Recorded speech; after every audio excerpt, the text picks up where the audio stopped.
प्रिय साथियों नमस्कार। आइए सुनते हैं वृंदावन लाल वर्मा जी के ऐतिहासिक उपन्यास झांसी की रानी के प्रथम खंड उदय के भाग 4 को आपके अपने कृष्णपाल के स्वर में। महाराष्ट्र के सतारा के निकट वाई नाम का एक गांव है। पेशवा के राज्यकाल में वहाँ कृष्णराव तांबे को एक ऊंचा पद प्राप्त था। कृष्णराव तांबे का पुत्र बलवंत राव पराक्रमी था। उसको पेशवा की सेना में उच्च पद मिला। बलवंत राय के 2 पुत्र हुए, एक मोरोपंत और दूसरा सदाशिव। ये दोनों पूना दरबार के कृपा पात्रों में थे। उस समय पेशवा बाजीराव द्वितीय पूना में रहते थे। सन 1818 में अंग्रेज़ों ने पेशवाई ख़त्म करके बाजीराव को 8 लाख रुपया वार्षिक पेंशन और बिठूर की जागीर दी। बाजीराव ब्रह्मावर्त चले आए। बाजीराव के निज भाई चिम्माजी अप्पा साहब थे, वे बनारस चले गए। मोरोपंत तांबे पर चिम्माजी की बड़ी कृपा थी। मोरोपंत चिम्माजी के साथ पूना से काशी चले आए और उनका कामकाज करते रहे। इसके उपलक्ष्य में मोरोपंत को 50 रुपया मासिक वेतन मिलता था। यही मोरोपंत मनुबाई के पिता थे। मोरोपंत की पत्नी का नाम भागीरथी बाई था। सुशील, चतुर, रूपवती। मनुबाई कार्तिकवती 14 है, संवत 1891, 11 नवंबर सन 1836 के दिन काशी में इन्हीं के उत्पन्न हुई थी।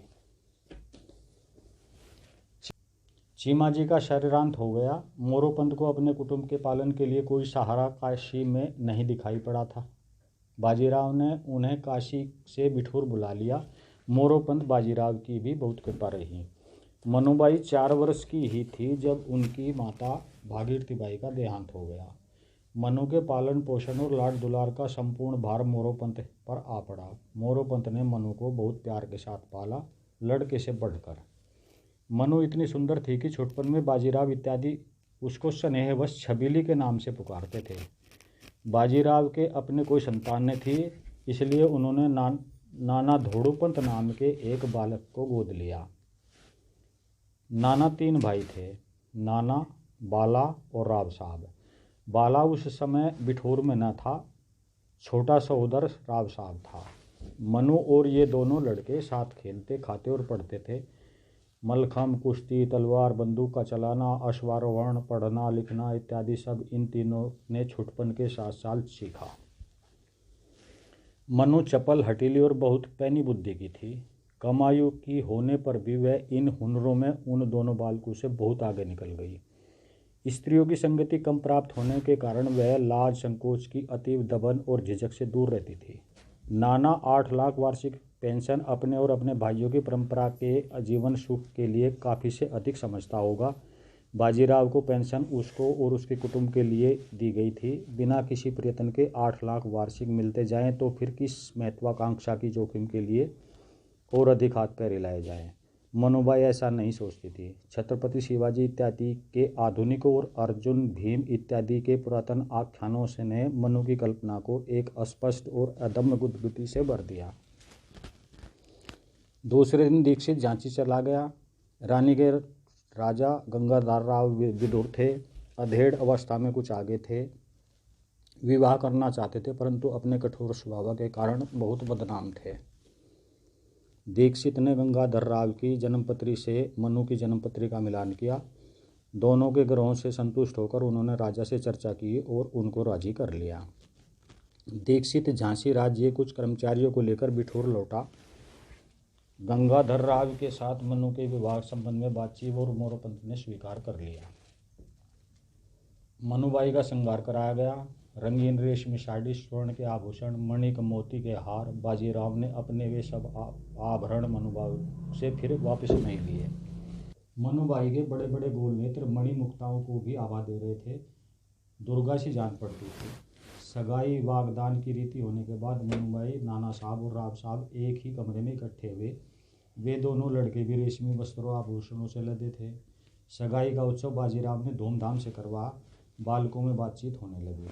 नाना, अब तो मनु तो झांसी से हाथियों पर बैठकर ब्रह्मपुत्र आया करेगी। मनु, 1 हाथी पर या 10 पर? नाना, 1 पर बैठोगी, बाकी पर मंत्री, सेनापति इत्यादि बैठे आवेंगे। मनु, मुझको तो घोड़े की सवारी पसंद है। नाना, झांसी में बैठ पावेगी? मनु, कौन रोक लेगा? नाना सुनता हूँ राजा क्रोधी है। मनु तो क्या मुझको सूली मिलेगी? राव साहब अरे नहीं, पर नब कर झुक कर तो चलना पड़ेगा। मनु ने नब कर झुक कर कमरे का एक चक्कर काटा, हंसकर बोली ऐसे चलना पड़ेगा? वे दोनों लड़के भी हंस दिए।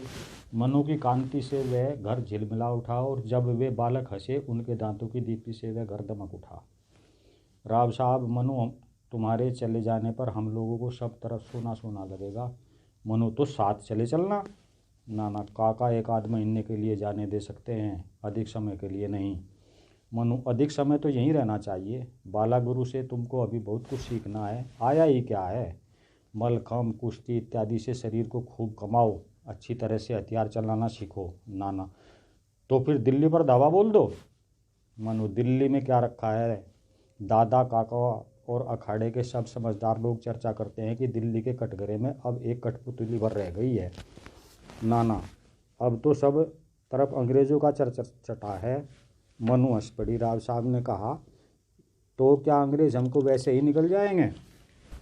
मनु हंसते हंसते बोली नाना साहब को कदाचित विश्वास नहीं होता कि अंग्रेज़ भी हराए जा सकते हैं। नाना जरा उठ गया, कहने लगा छबीली को सिवाय घमंड मारने के और कुछ आता ही नहीं। उन उज्जवल विशाल नेत्रों को और भी विस्तार दिया। मनु बोली फिर छबीली कहा? नाना हंस पड़ा। आज तो तुमने अपने ही मुंह से छबीली कह दिया और मात खाई, नाना ने कहा। मनु भी हंसी बोली आगे कभी मत कहना। नाना ने गंभीर मुख मुद्रा करके कहा अब तो झांसी की रानी कहा करूँगा। मनु मुस्कुराई। उस मुस्कान में झांसी का कितना महान और कैसा आबर इतिहास छिपा पड़ा था। उस समय वहाँ बाजीराव मोरोपंत आ गए। बाजीराव प्रसन्न थे और मोरोपंत आनंद विभोर। उन बच्चों को सुखी देखकर वे लोग उस कमरे के वातावरण में समा गए। बाजीराव के मुंह से निकल पड़ा मनु तू ऐसी भाग्यवती हो कि भाग्य को बांटती रहे।